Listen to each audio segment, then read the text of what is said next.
In IRS-CI, one of the smartest investors on the planet handed over hundreds of millions of dollars to a man who couldn't even keep his own car repair shop open. Warren Buffett's own company wired the money. Insurance giants signed the checks. Regional banks lined up to invest. And for years, nobody noticed that the so-called proof behind this billion-dollar solar empire was literally buried 3 feet underground, in empty fields, in the middle of nowhere.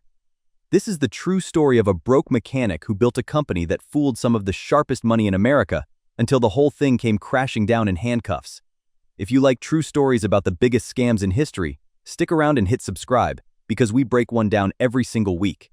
Our story starts with a man named Jeff Carpoff from Northern California. Jeff wasn't a Wall Street banker or a tech genius. He was an auto mechanic, running a small repair shop with his wife Paulette, just trying to keep food on the table for their kids. But the shop struggled, then failed completely. Bills piled up, rent was overdue. Things got so desperate that Jeff reportedly started selling drugs just to survive. It wasn't a good look, and it wasn't a good living either, so he walked away from that life and took a job selling solar panels door to door. It wasn't glamorous work, but it put him face to face with real customers every single day. And one complaint kept coming up again and again. People loved the idea of clean solar power, but they were nervous about installing expensive panels somewhere they couldn't watch them, worried they'd simply get stolen. Jeff couldn't stop thinking about that one problem. And then it hit him. What if solar panels didn't have to sit still? What if you could put them on wheels? Jeff called his brother-in-law, a fellow mechanic, and together they built something brand new. A trailer, solar panels bolted on top, a battery system inside, and wheels underneath so the whole thing could be towed anywhere and hauled away somewhere safe every night. He called it a mobile solar generator. It was actually a smart idea. Quiet, clean, portable power for construction sites, concerts, emergency crews, cell towers, even Hollywood film sets that were sick of noisy diesel generators ruining every take. In 2008, Jeff founded a company called DC Solar. And here's what turned a decent invention into a financial rocket ship. The US government was offering a 30% tax credit to anyone who invested in solar equipment. So DC Solar built an offer that was almost impossible to say no to. Pay 30% upfront, and the tax credit covers that instantly. DC Solar covers the remaining 70%, funded by leasing the generators out for years. On paper, investors were getting nearly free equipment, a fat tax break, and steady income for a decade. It looked like a machine that printed money out of sunlight. For a while, it genuinely worked. Film crews rented the units. Word spread fast. Celebrities were photographed near DC Solar's trailers, and suddenly Jeff was rubbing shoulders with real industry heavyweights. Congress then tripled the value of that tax credit, and Jeff turned it into a marketing weapon overnight. Big companies rushed to sign up before the wave passed. But quietly, behind the scenes, DC Solar had a massive problem. Almost nobody actually wanted to lease these generators long-term. Real demand was nowhere close to what investors had been promised. Instead of admitting the business was failing, Jeff and a growing circle of accomplices built something far more dangerous, a machine designed purely to hide the truth. Every time new investor money came in, the company didn't use it to grow.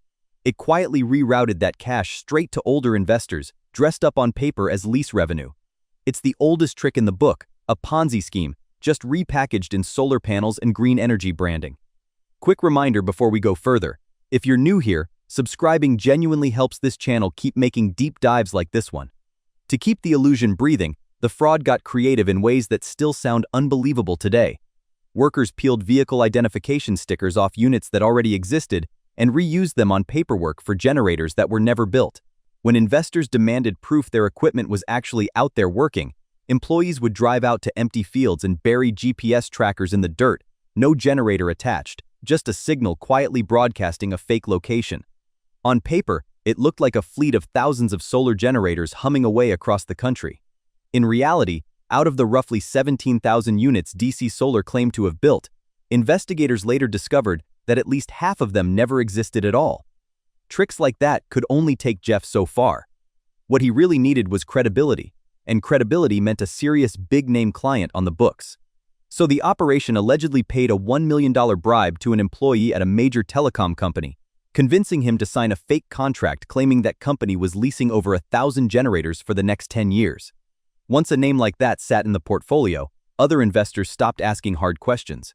Piece by piece, DC Solar built a client list that eventually included insurance giant Progressive, and Warren Buffett's own company, Berkshire Hathaway, which poured roughly $340 million into DC Solar's investment funds.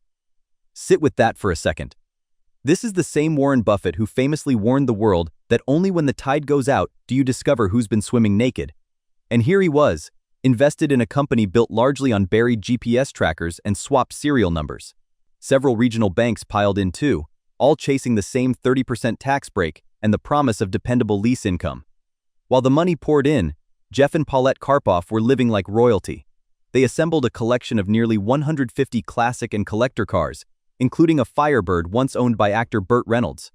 They bought a minor league baseball team, sponsored a car in the NASCAR Xfinity Series, picked up real estate, jewelry, and reportedly rented private jets for their inner circle. At one holiday party, they even had the rapper Pitbull perform live. The IRS actually investigated DC Solar back in 2016, and somehow, the company talked its way out of trouble and kept right on going. But a Ponzi scheme only survives as long as fresh money keeps arriving faster than old money goes out the door. By late 2018, that math finally broke down completely. In December 2018, FBI agents raided the Carpoff's home. They seized a fleet of luxury vehicles and found nearly $2 million in cash hidden away in a safe. Investigators soon discovered that instead of thousands of working generators spread across the country, the real number was a small fraction of that, and some units were simply sitting unused right outside the company's own offices. All in, the operation had defrauded investors of close to $1 billion. In January 2020, Jeff Carpoff pleaded guilty to conspiracy to commit wire fraud and money laundering. In November 2021, a federal judge sentenced him to 30 years in prison and ordered him to repay over $790 million in restitution. His wife Paulette was sentenced separately to more than 11 years behind bars. Several other executives who helped run the scheme also went to prison, with sentences ranging from 3 to 8 years each. Nearly all of the flashy cars, the real estate, and the collectibles were seized and auctioned off by federal marshals in an attempt to pay back some of the very investors who had been fooled. Looking back, there were warning signs sitting in plain sight the whole time. A return that sounded too good to be true, nearly guaranteed profit funded by a government tax credit, should always make an investor slow down instead of speeding up. A company that grows explosively without any outside audits digging into its actual operations is another giant red flag. And when a business refuses real, unannounced physical inspections of its own equipment, preferring polished paperwork and a friendly tour instead, that is usually the moment to walk away. Sophisticated investors had all three warning signs sitting right in front of them, and still, the sheer size and confidence of DC Solar was enough to make everyone assume someone else had already checked. So how did a small-time mechanic con some of the sharpest investors in the country? He didn't need to fool everyone.